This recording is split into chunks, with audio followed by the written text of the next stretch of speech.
자, 우리가 지난해부터 예수 그리스도를 통한 인류의 구원과 하나님 나라의 회복이라는 주제를 가지고 창세기부터 모세오경, 창세기, 출애굽기, 레위기, 민수기, 신명기, 그 다음에 이제 우리가 여호수아를 다 띄었습니다.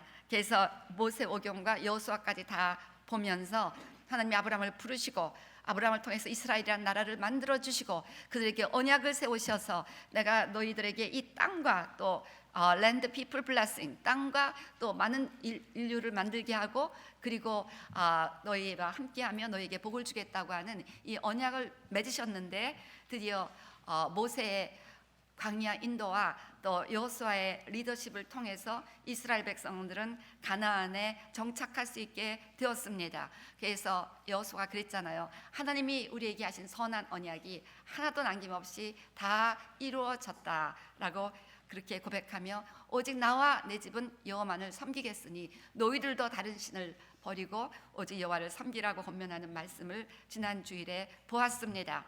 자, 이제 오늘부터는요 우리가 그동안 그림자로 보았던 예수 그리스도를 직접 만나고 그분의 사역을 직접 우리가 읽고 그리고 이제 어제와 오늘이나 영원토록 동일하신 그 예수님의 사역을 직접 우리가 경험할 수 있는 그런 시간이 되기를 기도하고 소원하면서 마가복음을 시작하게 되겠습니다. 그동안 사실 모든 성경은 주체가 예수 그리스도입니다. 곳곳에 예수님이 숨어 계십니다. 그래서 우리가 예수님을 파헤치느라고 참 재미있는 시간들을 보냈습니다. 아브라함 또 그 이전에 노아 또 이삭 요셉 모세 여호수아 다 나름대로 예수님을 예표하고 있는 분들이었습니다. 이제 그 그림자로 봤던 예수님을 직접 만나는 그런 더 흥미진진한 여정이 될 줄로 믿습니다. 그래서 이제 복음서를 이제 보겠는데요. 사복음서 마태, 마가, 누가, 요한복음 가운데서 마태복음은 우리 교회에서 1990년에서 2000년까지 99년, 2000년 2년 동안 전권을 다 강해했습니다. 그리고 지난 2009년에 다시 한번 그 100일 기도회 때 이 마태복음을 한 반 이상 보았습니다. 또 요한복음은 2007년 8년에 걸쳐서 전권을 다 보았습니다. 그래서 이번에는 마가복음을 여러분과 함께 살펴보고자 합니다. 마가복음은 어떤 신학적 교리나 어떤 교훈 이론보다는 예수 그리스도의 구체적 행동에 초점을 맞춘 굉장히 다이나믹한 책입니다. 예수님의 공생에 일어난 사건들을 간결하고 직설적인 문체로 쉽고 생생하게 묘사하였습니다. 신학자들은 마가복음이 복음서 가운데 가장 먼저 기록되었다고 말하고 있습니다. 자, 이제 우리는 마가복음을 통해서 단순한 복음의 진리를 살펴보고자 합니다. 마가복음 강해를 통해서 예수 그리스도의 복음을 더 확실하게 깨닫고 우리가 그동안 여러 가지 각도에서 예수 그리스도의 하신 사역들을 그 모든 하나님이 구체적으로 구구절절히 설명하신 여러 가지 예표들을 통해서 지금까지 보아왔는데요. 이제는 직접 그분이 이 땅에서 어떻게 하셨는가를 우리가 대하게 될 것입니다. 이렇게 돼서 우리가 복음을 이제 확실히 우리의 것으로 받고 그 다음에 누림으로 말미암아 우리의 인격과 삶이 변화받고 우리를 향하신 하나님의 목적과 계획을 깨달으며 그리스도를 향한 사랑과 참된 헌신의 열매를 맺을 수 있게 되기를 기도합니다. 자, 이런 비전 가운데 이제는 예수 그리스도를 직접 만나셔야 됩니다. 우리가 주제로 계속해서 설교했고 나누었던 그 예수 그리스도를 이제 우리는 이제 만나야 됩니다. 그 변화를 받아야 됩니다. 새로워져야 됩니다. 그 마가복음을 이렇게 시작합니다. 1절 하나님의 아들 예수 그리스도의 복음의 시작이라. 너무나 간결한 한 문장이지만 이 문장에 온 우주가 담겨 있다고 저는 생각해 보았습니다. 인류의 운명이 걸려 있다고 보겠습니다. 이 복음을 몰랐을 때 인류는 영원한 지옥의 멸망으로 갈 수뿐이 없었습니다. 그렇지만 이 복음을 우리가 깨닫고 받을 때 인류는 소망으로 풍성합니다. 다가오는 하나님의 나라를 그려보며 승리하는 삶을 살아갈 수가 있습니다. 이 마가복음의 이 첫 번째 말씀은 바로 복음의 요점이고 성경 전체 핵심이라고 볼 수 있겠습니다. 모든 그리스도인의 진정한 신앙 고백이 되어야 할 줄로 믿습니다. 오늘 저는 이 단순한 신앙 고백, 이 복음이 바로 나를 위한 복음이며 나에게 주어지는 약속이며 나의 신앙 고백으로 이루어질 수 있게 되시기를 주의 이름으로 축원합니다. 이 마가복음에 대한 이런 이야기가 있습니다. 주후 64년경 여러분 들으셨겠지만 로마에 엄청난 화재가 발생해서 전 도시를 불태웠습니다. 이후 화재 원인에 대해서 네로 황제가 취미 삼아 불을 질렀다고 한 그런 말이 굉장히 떠돌았습니다. 물론 네로 측에서는 부인했지만 이 소문은 계속해서 번져 나갔습니다. 마침내 네로는 그리스도인이 불을 질렀다고 방화의 혐의를 주장하기 시작했습니다. 정말 누명을 뒤집어 씌운 것입니다. 그리고 많은 크리스찬들을 잡아들이고 죽이는 일들이 일어나기 시작했습니다. 이렇게 되자 크리스찬들은 동굴로 피신하거나 해외로 흩어졌습니다. 그런데 이런 사건이 일어난 직후에 작은 책자 하나가 사람들 사이에 건네어지기 시작했습니다. 이 소책자는 이렇게 시작하고 있었습니다. 하나님의 아들 예수 그리스도의 복음의 시작이라. 그 소책자가 바로 마가복음이었습니다. 그리고 초대교회 성도들은 암호로 사용했던 물고기 그림을 이제 이들의 신앙 고백으로 대변했는데요. 이 물고기라는 헬라어 단어의 익투스는 다름 아니라 예수 그리스도 하나님의 아들 구주 예수스 크리스토스 테오스 휘오소테르라는 헬라어의 첫 자를 딴 단어가 되겠습니다. 당시 큰 박해를 받았던 이 초대교회 교인들은 상대방이 기독교인인가를 알기 위해서 물고기 그림을 암호처럼 그리면서 확인했습니다. 그리고 그 물고기를 그린 사람의 뒤를 따라가면 기독교인들이 숨어 사는 카타콤에 찾아갈 수가 있었다고 합니다.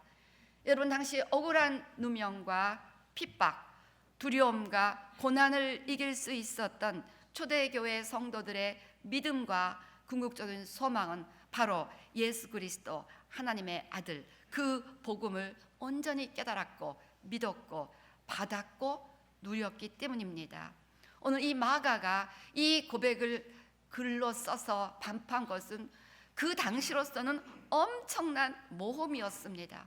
당연히 발각되면 죽을 수뿐이 없는 그런 어마어마한 모험이었지만 이 마가가 이 일을 감행했습니다. 생명을 걸고 전할 수뿐이 없었던 그 복음, 하나님의 아들 예수 그리스도의 복음, 이 복음을 우리는 너무나 소홀히 생각합니다. 복음 설교한다면 또 목사님 다 아는 것도 하네, 그렇게 생각하면서 주무실 준비를 하신 분이 혹시나 있지 않을지 모르겠습니다. 아마 여러분 다 아는 이야기를 할지도 모릅니다. 그러나 여러분이 이 다 아는 이 복음이 오늘 다시 한번 감격으로 다가오고 기쁨으로 다가오고 소망으로 다가올 수 있는 것이 바로 은혜라는 것입니다. 오늘 이 마가가 목숨을 걸고 고백했던 이 위대한 신앙 고백에 대해서 오늘 저는 여러분들과 함께 나누기를 원합니다. 먼저 하나님의 아들, The Son of God. 구약에서 하나님의 아들 하면 메시아를 지칭합니다. 예를 들어서 우리 시편 2편 7절부터 10절 보면 내가 여호와의 명령을 전하노라. 여호와께서 내게 이르시되 너는 내 아들이라. 오늘 내가 너를 낳았도다. 내게 구하라. 내가 이방 나라를 내 유업으로 주리니 내 소유가 땅 끝까지 이르리로다. 그래서 이 메시아가 바로 하나님의 아들로서 표현되었습니다. 때문에 마가가 하나님의 아들이라고 썼을 때는 이 당시는 신약 성서가 없었습니다. 완성되지 않았어요. 전혀. 그렇기 때문에 구약에서 그 배웠던 유대인인 이 모든 사람들은 그 구약에서의 메시아에 대한 약속에 밝았습니다. 하나님의 아들 하면 구약에서는 이 놀라운 메시아를 땅끝까지 정복하게 될, 그 소유가 세상 땅끝까지 되게 될, 온 상을 다스릴 그 메시아를 생각했다는 것입니다. 그 메시아가 철장으로 그들을 깨뜨리며 질그릇같이 부수리라 하시도다. 오늘 네팔에서 이런 놀라운 승리 역사가 일어날 것을 믿습니다.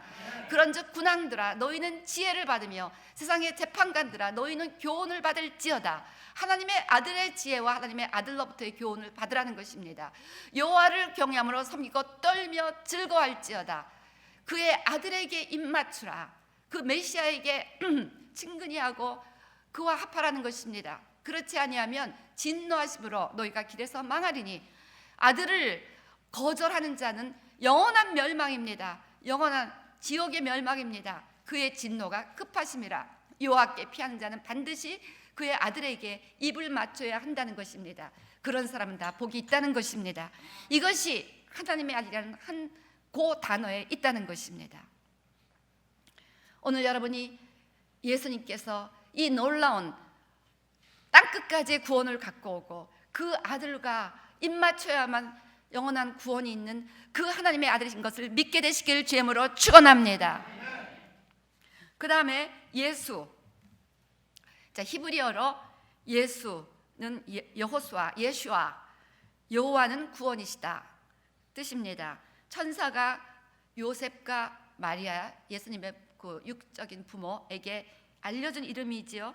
마태복음에서는 요셉에게 그 이름을 우리 마태복음 1장 21절 말씀처럼 아들을 낳으니 이름을 예수라 하라. 그렇게 그가 자기 백성을 그들의 죄에서 구원할 자이심이라. 그리고 또 누가복음에서는 마리아에게 마찬가지로 보라 내가 잉태하여 31절 아들을 낳으리니 그 이름을 예수라 하라. 그렇습니다. 예수는 바로 우리를 죄에서 구원할 자라는 뜻입니다. 죄에서 구원할 자, 구원할 자, save us. 그래서 예수님은 우리를 죄에서 구원할 구원자로 오셨다는 것입니다. 죄에서 우리를 구원할 어떤 핵폭탄이 없고 어떤 위대한 정치가 없고 어떤 큰 물질도 없고 기업도 없습니다. 그런데 죄가 해결되지 않으면 우리는 사단에게 늘 밥이 되고 그 다음에 저주가 따라오게 되어 있고 죄의 삭은 사망, 영원한 죽은 헛뿐이 갈 수가 없기 때문에 우리 인류의 가장 심각한 문제는 어떻게 우리가 이 죄에서부터 벗어나는가, 그 이슈라는 것입니다. 어떻게 해야 이 죄의식에서 벗어나는가. 그렇잖아요. 정신병동원에서 죄의식이 문제만 해결해주면 80%가 치유가 된다는 것입니다. 이렇게 죄의 문제는 심각합니다. 근데 이 죄에서 해결할 분은 오직 예수 그리스도 한 분뿐이 없다는 것입니다. 어떠한 다른 종교도 철학도 학문도 정치도 경제도 우리를 인류를 죄에서 구원할 자가 없다는 것입니다. 성경 전체 주제가 예수 그리스도를 통한 인류의 구원이라는 그랬는데 바로 죄에서부터의 구원이라는 것입니다. 죄가 완전히 해결되면 다 줄줄이 따라오게 되어 있다는 것입니다. 우리 매주 금요일 진행되었던 요한계시록이 이제 거의 맞춰집니다.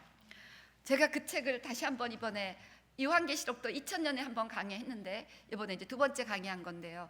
하면서 참 제 자신이 은혜를 많이 받았습니다. 그러면서 이 책을 읽고 듣고 지키는 자가 복이 있다고 반복하여 말씀하는데 이해가 되었습니다. 정말 요한계시록을 마지막 때는 읽고 듣고 지켜야 되겠구나. 마지막 때 하나님의 시나리오들을 살펴보면서 결국 결론은 우리가 예수 잘 믿는 것이 얼마나 중요한가였습니다. 이것을 요한계시록만큼 더 정확하게 가르치는 책이 없다는 생각이 들었습니다. 왜냐하면 죄의 결국을 요한계시록만큼 확실하고 구체적으로 기록하고 있는 책이 없기 때문인 것입니다. 죄의 결국이 무엇이었습니까? 우리 지난 금요일 백보자 심판을 보았습니다. 지난 금요일 들으신 분 목사님이 또 반복한다고 생각하지 마시고 은혜 한번 더 받으시기를 부탁을 드립니다. 우리 요한계시록 20장 11절에서 11절 보면 내가 크고 흰 보좌와 그 위에 앉으신 이를 보니 땅과 하늘이 그 앞에서 피하여 간데 없더라. 내가 보니 죽은 자들이 큰 자나 작은 자나 그 보좌 앞에 서 있는데 책들이, 이것은 복수예요. 펴 있고 또 다른 책, 이건 단수입니다. 곧 생명책이라. 그래서 모든 자, 한 번 죽는 것은 정한이 치고 죽은 후에는 심판이 따라오게 되어 있다는 것입니다. 모든 우리들의 뜻과 생각과 이게 다 기록되어 있다는 것을 우리가 보았습니다. 모든 것이 다 기록되어 있어요. 그래서 우리 다니엘서 7장 9절에서 10절에서 구약에서도 이미 얘기가 되어 있습니다. 우리 다니엘서 7장, 내가 보니 왕자가 놓이고 옛적부터 항상 계신 이가 자정하셨는데 그의 옷은 희기가 눈 같고 그의 머리털은 깨끗한 양의 털 같고 그의 보좌는 불꽃이요 그의 바퀴는 타오르는 불이며 불이 강처럼 흘러 그의 앞에서 나오며 그를 섬기는 자는 천천히요 그 앞에서 모셔 선 자는 만만이며 심판을 베푸는데 책들이 펴 놓였더라. 책들이 펴 놓였다는 것입니다. 생명책은 이때는 없었어요. 예수님이 나중에 오셨기 때문에 책들이 펴 놓였습니다. 자, 그래서요 이제 이 책들에는 모든 것이 다 기록되어 있습니다. 예를 들어 우리 마태복음 12장 36절 37절, 내가 너에게 이르노니 사람이 무슨 무익한 말을 하든지 심판날에 이에 대하여 신문을 받으리니 내 말로 의롭담을 받고 내 말로 정죄함을 받으리라. 우리가 말하는 것이 다 지금 다 녹음이 된다는 것입니다. 녹음이 된다는 거야. 여러분, 함부로 사람들을 정죄하는 말, 하나님께 원망하는 말, 비난하는 말, 억울한 말, 그런 말들이 다 지금 기록되어 있다는 것입니다. 여러분, 너무너무 무서운 이야기죠. 이걸 예수 그리스도의 이름으로 회개하면 딜리트가 된다는 거예요. 이 기록된 모든 기록들을 딜리트할 수 있는 방법이 없어요. 근데 신성전 목사님 가서 보니까 자기의 죄들이 기록됐는데 지워져 있더라는 거야. 지워져 있다는 거야. 딜리트가 되는 게 오직 예수 그리스도의 그 보혈의 공로 외에는 없다는 것입니다. 이 잘못된 죄의 값을 치른 분은 천하 인간의 오직 예수님뿐이 없다는 것입니다. 예, 그다음에 고린도전서 4장 5절 보면요, 그러므로 때가 이르기 전 주께서 오시기까지 아무것도 판단하지 말라. 그가 어둠에 감춘 것들을 드러내고 마음의 뜻을 나타내리니, 여러분, 마음의 뜻이 다 나타난다는 거예요. 여러분 지금 생각하는 거 저는 몰라요. 근데 여러분이 지금 어떤 의도, 겉으로는 다 똑같아요. 구별이 안 돼요. 개구리 재앙이 애굽의 요술사도 만들었고 또 아론도 만들었는데 겉으로 보기엔 다 똑같은 개구리예요. 예? 그리고 뭐 뱀이 지팡이가 뱀이 된 것도 똑같이 뱀이 됐어요. 구별할 수가 없어요.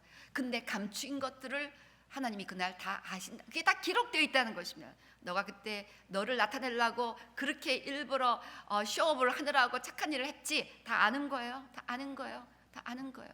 자기의 명예를 해서 목회를 하신 분들이 다 지옥에 있다는 겁니다. 겉으로 볼 땐 주여 주여 주의 이름으로 권능을 베풀고 모든 일을 했는데 숨은 동기를 보니까 거기 다 기록이 되어 있는데 주님의 영광을 위한 것이 아니라, 주님 말씀에 순종하는 것이 아니라 자기를 나타내기 위한 것이었다는 것입니다. 그래서 지금 아무도 몰라줘도 그때 그 마음에 아무도 몰라주지 않는데 막 주님을 사랑하는 마음으로 열심히 헌신하고, 어제 열심히 와서 청소하신 분들, 어제 새벽에 나와서 JPM 가시느라 또 식사 만들어 주신 모든 분들, 아무도 몰라줄 수 있습니다. 누구도 몰라줄지 모르지만 그 마음의 뜻을 주님이 다 기록해서 그날 하나님부터 칭찬이 있고 동시에 그날 하나님부터 심판이 있다는 것입니다. 누가복음 12장 2절도 마찬가지입니다. 감추인 것이 드러나지 않을 것이 없고 숨긴 것이 알려지지 않을 것이 없나니 이날 이 하나님의 큰 백보자 앞에서 이것이 다 드러난다는 것입니다. 무서운 일입니다. 그래서 이날 심판을 하게 되는데 다 책들에 기록이 되어 있으니까 내가 그런 말 한 적이 없는데요, 잊어버렸는데요, 익스큐스가 안 된다는 거예요. 그래서 우리 로마서 2장 6절부터 16절 보면 심판의 근거에 대해서 얘기하잖아요. 심판의 근거, 하나님께서 그 사람의 행한 대로 보응하십니다. 행한 대로 심판도 하시고 행한 대로 축복도 하신다는 거예요. 참고 선을 행하여 영광과 존귀와 썩지 아니함을 구하는 자에게는 영생으로 하시고, 오직 당을 지어 진리를 따르지 아니하고 불의를 따르는 자에게는 진노와 분노로 하시리라. 악을 행하는 각 사람의 영에는 환난과 곤고가 있으니 먼저는 유대인에게요 그리고는 헬라인에게며, 선을 행하는 각 사람에게는 영광과 존귀와 평강이 있으니 먼저는 유대인에게요 그리고 헬라인에게라. 이는 하나님께서 외모로 사람을 취하지 아니하심이라. 무릇 율법 없이 범죄한 자는 율법 없이 망하고 율법이 있고 범죄한 자는 율법으로 말미암아 심판을 받으리라. 자, 우리가 하나님이 행위를 가지고 심판하시는데 율법을 아는 자들은 율법을 알면서도 지키지 않았기 때문에 심판하신다는 거예요. 그런데 이 세상에 율법을 지킨 자는 한 사람도 없다는 것이 사도 바울의 결론이었습니다. 그 다음에 14절 보세요. 율법 없는 이방인이 본성으로 율법의 일을 행할 때에는 이 사람은 율법이 없어도 자기가 자기에게 율법이 되나니 이런 이들은 그 양심이 증거가 되어 그 생각들이 서로 혹은 고발하며 혹은 변명하여 그 마음에 새긴 율법의 행위를 나타내느니라. 즉 율법을 모르는 자는 하나님이 양심을 주셔서 양심에 거리끼는데도 나쁜 짓을 했으면 그것은 심판의 대상이 된다는 것입니다. 변명하지 말라. 네 양심이 노하는 것을 네가 알았지 않았느냐. 그래도 양심을 거스르며 나쁜 짓을 했으니까 그 행위로 인해서 심판을 받는다는 것입니다. 그런데 또 하나의 기가 막힌 심판의 증거가 있는데 곧 나의 복음에 이른 바와 같이 하나님이 예수 그리스도로 말미암아 사람들의 은밀한 것을 심판하신 그날이라. 행위로 볼 때는 지옥인데 그가 예수를 믿어갖고 그 피가 모든 행위들을 딜리트했기 때문에 지옥으로 안 가게 된다는 것입니다. 그래서 결국은 마지막 때 예수 그리스도를 믿지 않으면 소망이 없다는 것입니다. 율법으로도 양심으로도 우리가 하나님의 심판을 피할 길이 없습니다. 오직 예수님을 믿어야만, 율법을 지키지 못하고 양심대로 살지 못해도 간절히 회개하고 예수님을 믿고 그 예수님의 피가 내 죄를 위해서 흘려주신 것을 깨달을 때 그 피가 모든 죄를 눈처럼 희게 해 주신다는 것입니다. 동이 서에서 먼 것처럼 옮겨 주신다는 것입니다. 그러나 예수를 믿지 않고 자기가 의로운 삶이라고 행위를 의지하고 살아갔던 자들의 결국이 어떻게 됩니까? 20장 15절 보니까 누구든지 생명책에 기록되지 못한 자는 불못에 던져지더라. 불못이 어떤 곳입니까? 마가복음 9장 47절 49절 만일 내 눈이 너를 범죄하게 하거든 빼버리라. 한 눈으로 하나님의 나라에 들어가는 것이 두 눈을 가지고 지옥에 던져지는 것보다 나으니라. 거기서는 구더기도 죽지 않고, 여러분 구더기가 죽지 않고 온갖 구더기가 드글드글 불도 꺼지지 아니하니라. 사람마다 불러서 소금치듯함을 받으리라. 그 불이 계속해서 꺼지지 않고 우리 몸을 뜨겁게 달구고 있을 때 그 고통을 상상해 보시기를 바랍니다. 그것이 불못입니다. 거기 간다는 거예요. 저는 요한계시록을 강의하고 여러분 강해 설교를 되게 좋아하는 거 아시죠? 그리고 큐티를 좋아하는 거 아십니다. 말씀을 맨날 씹어먹듯이 묵상하면서 깨달은 것은 말씀은 다 사실이다. 말씀은 다 사실이다. 그래서 제가 더 두렵고 떨리게 말씀을 제가 지키고자 하고 또 말씀을 두렵고 떨림으로 전합니다. 내가 이 말씀 전하지 못해서 잘못 전해서 여러분 깨닫지 못해서 지옥 가면 어떡합니까? 말씀은 다 진리더라고요. 말씀은 다 사실이더라고요. 정말 사실이더라고요. 믿으십니까? 근데 그 말씀이 지옥 간다는 거예요. 예수 모르면. 그런데도 이 복음이 그저 다 알고 있는 또 하나의 진부한 이론입니까? 여러분에게? 그런데도 이 복음이 흔하디 흔한 그 사형리 중에 하나라고 그렇게 우습게 생각하십니까? 이 말씀은 생명입니다. 이 말씀만이 우리의 유일한 소망이라는 것입니다. 오늘 우리에게 가장 중요한 이슈는 오늘 우리의 이름이 생명책에 기록되어 있는가? 오늘 여러분의 이름은 생명책에 기록되어 있습니까? 오늘 우리가 전도팀으로 파송 받으신 분들은 한 명이라도 그 이름을 생명책에 기록하기 위해서 떠난 것입니다. 오늘 네팔 선교사 파송 받으신 분들도 그 2,500만 네팔 3억 3천의 우상을 섬기는 그 네팔 민족을 구원하여 그 민족들의 이름이 생명책에 기록할 수 있도록 그곳으로 떠나고 있는 것입니다. 여러분, 오늘 복음을 다시 설명합니다. 오늘 여러분이 잘 알고 있는 이 복음을 다시 간절한 마음으로 받게 되시기를 주님으로 축원합니다. 지금 이 나의 영원한 미래를 바꾸고 운명을 바꿀 이 복음을 다른 생각하며 들으신 분들은 회개하시고 진정으로 이 하나님의 아들 예수 그리스도의 복음을 듣게 되시기를 바랍니다. 먼저 이 하나님의 아들 예수님이 성령으로 잉태하여 동정녀 마리아에서 태어나신 사실을 믿게 되시기를 바랍니다. 죄라고는 사람에서 태어났으면 아담의 죄성이 있는데 죄라고는 전혀 모르는 성령으로 잉태하셨습니다.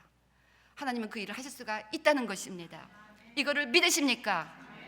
다음으로 예수님이 이 땅에서 완전한 인간이셨고 우리처럼 먹고 마시고 주무셨던 인간이셨고 하나님이셨던 사실을 믿게 되시기를 바랍니다.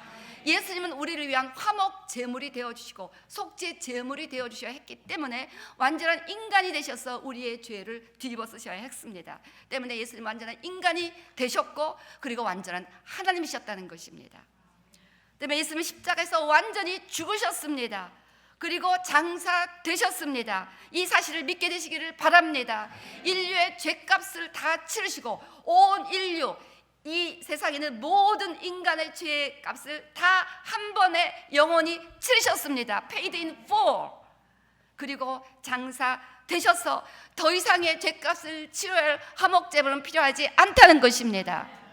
이 사실을 믿게 되시길 주임으로 축원합니다. 이제 누구든지 믿기만 하면 이 already 우리에게 주어진 이 어마어마한 은혜를 믿음으로 받아들이면 그것이 바로 우리에게 생명이 되고 내 죄를 없애고 그날 그 백보자 심판 때 봤을 때 맞습니다. 저는 너무너무 죄를 많이 짓고 율법도 무지 많이 어겼고 양심을 어기고 무지 많이 죄를 지었는데 예수님을 믿습니다 하면 딜리트 해갖고 오케이 you are righteous 하면서 go into my kingdom 이렇게 된다는 것입니다. 그래서요 인류의 이 정말 소망은 예수님뿐이 없다는 것입니다. 예수님 믿어야 죄가 사함받고 하나님과 화평하게 된다는 것입니다. 이 사실을 믿게 되시기를 주임으로 축원합니다. 예수님은 십자가에서 내 죄값을 다 치르셨습니다. 여러분 왜 죄를 짓고 회개한 후에 또 죄의식 때문에 고민하고 있습니까? 마귀의 거짓말을 거절하시기를 바랍니다. 내 죄 사함 받았습니다. 내 죄 용서 받았습니다. 모든 저주는 끊어졌습니다. 하나님의 아들이 되었습니다. 하나님의 딸이 되었습니다. 할렐루야. 그 다음에 예수님이 부활하신 사실을 믿으시기를 바랍니다. 예수님의 부활은 하나님께서 제물로서의 예수님을 기쁘게 받으셨다는 확실한 증거입니다. 예수님이 부활하지 않으셨으면 예수님이 시컨 죽으셨는데 그 제물을 하나님이 받으시지 않았기 때문에 우리는 여전히 소망이 없습니다. 그런데 놀랍게도 예수 부활하셨네 때문에 우리가 예수님 믿으면 온전히 죄가 용서받고 하나님의 의가 우리에게 주어져서 하나님의 왕자와 공주가 되어 최고의 기쁨으로 살아갈 수가 있기 때문에 이 예수 그리스도의 메시지는 복음이라는 것입니다. 그래서 요한복음 1장 12절 말씀처럼 영접하는 자 곧 이름을 믿는 자에게는 하나님의 자녀가 되는 권세를 주셨습니다. 예수님이 나를 위해 돌아가셨고 예수님이 부활하셨다는 것을 믿는 자들에게는 하나님의 자녀가 되는 권세를 주신다는 것입니다. 오늘 이 사실을 믿으시는 여러분들은 최고로 복된 자들입니다. 주님 앞에 감사의 박수 올려드리시기를 바랍니다. 할렐루야.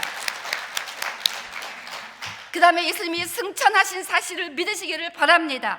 예수님은 승천하셨고 우리에게 성령을 보내주셔서 이제 성령님이 우리와 함께 하심으로 예수 그리스도의 사역을 우리 가운데 진행하고 계십니다. 그리고 예수님은 하나님 보좌 우편에서 우리들을 위하여 중보하고 계십니다. 이 사실을 믿으시기를 바랍니다. 예수님은 승천하시고 우리에게 성령이 오신 사실을 기뻐하시기를 바랍니다. 그리고 예수님이 다시 오셔서 완전히 사단을 결박하시고 그리고 마지막에는 불못에 집어넣으시며 이 땅에 하나님의 통치가 완전히 이루어지는 하나님의 나라를 회복하신다는 이 예수님의 재림과 하나님 나라의 회복을 꼭 믿게 되시기를 주임으로 축원합니다. 이제 인류의 남은 가장 위대한 역사는 예수님의 다시 오심입니다. 우리는 이를 위하여 준비해야 됩니다. 우리가 예수님 다시 오신다는 사실을 알 때 어떻게 살아야 하는가가 이제 또한 마가복음에서 가르쳐 줄 것입니다. 사랑하는 성도 여러분들은 이 복음을 믿으시고 예수님의 태어나심부터 예수님의 재림까지를 믿으시고 확실하게 오늘 하나님의 자녀로 거듭나게 되시기를 주임으로 축원합니다. 할렐루야. 여러분 하나님의 아들 예수 이렇게 어마어마한 진리들이 다 숨겨져 있는 것이 오늘 마가복음 1장 1절 한 문장이라는 거예요. 그 다음에 그리스도 크라이스트 히브리어는 메사야 메시아입니다.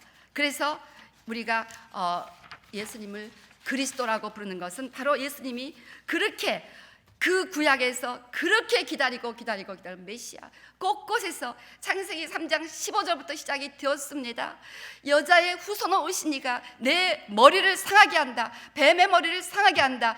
그 메시아의 약속이 계속해서 성경 전체에 있는 그 기다리던 메시아가 바로 예수님이라는 사실입니다.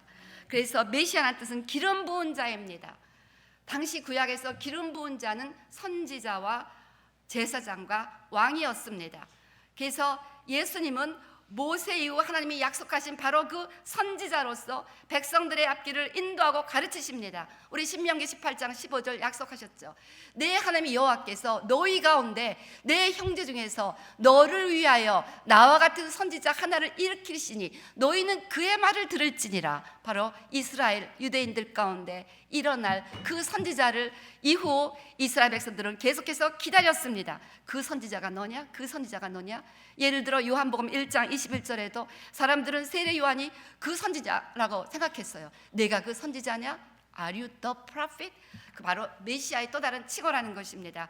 예수님이 바로 기다리던 그 선지자로서 우리에게 모든 것을 가르쳐 주시는 분입니다. 때문에 우리는 그의 말씀을 들어야 됩니다. 이제 우리는 산상수훈이 바로 그 모든 율법의 서머리로서 예수님이 가르쳐 주신 교훈이기 때문에 산상수훈을 반드시 지키며 살아야 합니다. 그리고 성령께서 예수님의 모든 말씀을 생각나게 하십니다. 따라서 성령의 교훈을 받아야 된다는 것입니다. 요한복음 14장 26절 말씀처럼 보혜사 곧 아버지께서 내 이름으로 보내실 성령, 그가 너에게 모든 것을 가르치고 내가 너에게 말한 모든 것을 생각나게 하시리라. 그 선지자적인 예수 그리스도의 사역을 지금 성령께서 하고 계십니다. 우리 15장 26절도 마찬가지로 내가 아버지께로부터 너에게 보낼 보혜사 곧 아버지께서부터 나오신 진리의 성령이 오실 때 그가 나를 증언하실 것이요. 오늘 저는 간절히 기도하며 이 강단에 섰습니다. 주님, 에브리바디가 다 아는 이 복음을 제가 또 뭐 어떻게 설교합니까? 얼마나 고민하며 이 설교를 준비하느라고 어제 청소도 못 왔습니다. 주님, 정말 이 복음을 어떻게 전해야 됩니까? 그런데 결론은 주님, 저는 아무 능력이 없고 제 말에 무슨 힘이 있겠습니까? 성령께서 하셔야 되겠어요. 제가 언제 영어 알아들어갖고 그 미국 교회에서 그렇게 뜨겁게 하나님 만났습니까? 아무것도 듣지도 못하는 그 사람에게 성령이 그냥 오니까 진리가 다 깨달아진 거예요. 저 그렇게 만나 주셨듯이 오늘 우리 성도님들 다 그렇게 만나 주세요. 간절히 오늘 성령께서 이 정말 말로 다 전한다는 게 무리가 됐을 뿐이 아니라 불가능한 이 복음의 진리를 친히 깨우쳐 주시기를 주의 이름으로 축원합니다. 또 예수님은 완전한 제사장이십니다. 제사장. 우리 히브리서 4장 14절부터 16절 보면 그러므로 우리에게 큰 대제사장이 계시니 승천하시니 곧 하나님의 아들 예수시라. 우리가 믿는 도리를 굳게 잡을지어다. 우리에게 있는 대제사장은 우리의 연약함을 동정하지 못하실 리가 아니요 모든 일에 우리와 똑같이 시험을 받으신 이로되 죄는 없으시니라. 그러므로 우리는 긍휼하심을 받고 때를 따라 돕는 은혜를 얻기 위하여 은혜의 보좌 앞에 담대히 나아갈 것이니라. 예수님은 대제사장이 되어서 우리의 죄를 다 속죄해 주신 제물이 되실 뿐 아니라 우리를 하나님께로 인도해 주시는 대제사장이 되어서 예수님의 이름으로 담대히 아바 아버지 앞에 나갈 수가 있다는 것입니다. 우리를 하나님 앞에 인도하시는 대제사장이십니다. 예수님은 또한 왕이십니다. 온 세상의 왕이십니다. 마지막 예수님의 재림은 왕으로 오시는 것입니다. 왕의 재림입니다. 요한계시록 19장 16절 우리가 그것을 보았습니다. 다시 오시는 예수님 그 옷과 그 다리에 이름을 쓴 것이 있으니 만왕의 왕이요 만주의 주라 하였더라. 아멘. 그래서 20장 6절 이 첫째 부활에 참여한 자들은 복이 있고 거룩하도다. 둘째 사망이 그들을 다스리는 권세가 없고 도리어 그들이 하나님과 그리스도의 제사장이 되어 1000년 동안 그리스도와 더불어 왕노릇하리라. 할렐루야. 우리가 예수를 믿으며 예수님께 붙어 있으면 예수님과 함께 왕노릇한다는 것입니다. 이것이 여기서 예수 믿은 자들, 그래서 그날 부활한 자들에게 주시는 특권이에요. 어마어마한 특권이에요. 여기서 뭐 일상에서 조금 뭐 잘 되고 조금 안 되고 이런 것들로 울고 웃고 너무나 넌센스입니다. 이건 아무것도 아닙니다. 아무것도 아니고요. 중요한 거는 이 영원한 왕국에서 무슨 일을 하고 무슨 지위를 갖냐는 거예요. 요새에서 잘 믿는 자들은요 왕노릇 한다는 거예요. 저는 이것이 점점 믿어지는 거예요. 그래서 이렇게 흥분을 하고 있는 겁니다. 흥분을 하고 있는 거예요. 여러분 이 사실을 믿게 되시기를 주의 이름으로 축원합니다. 그래서 바로 예수님이 이렇게 제사장이시고 또 선지자이시고 또 왕으로서 온 인류의 소망이 되신 메시아라는 사실을 믿는 것이 복음입니다. 그래서 하나님의 아들 예수 그리스도 복음의 시작이라고 마가복음이 시작합니다. 예수님이 하나님의 아들이시고 메시아라는 진리가 바로 우리가 들어야 할 최고의 복음이 복된 말씀, 기쁨의 메시지라는 것입니다.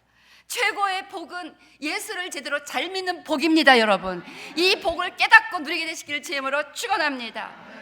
바울은 그의 모든 선교 전도 여행을 통해서 그 예수 그리스도 이 메시지가 얼마나 강력한가를 보았어요. 예수 이름으로 귀신이 쫓겨나가는 것을 보았습니다. 베드로와 요한도 내게 은과 금은 없거니와 내게 있는 건 내게 주니 나사렛 예수의 이름으로 일어나 걸으라 했더니 일어나 걸어보지 못한 평생 안진뱅이가 바로 일어나 걸었습니다.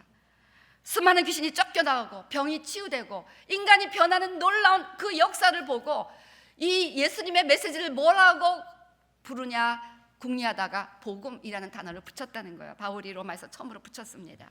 그래서 이 복음은 가스플이죠, 영어로 말하면. 그리고 헬라어로는 유앙겔리온이라고 말하는데요.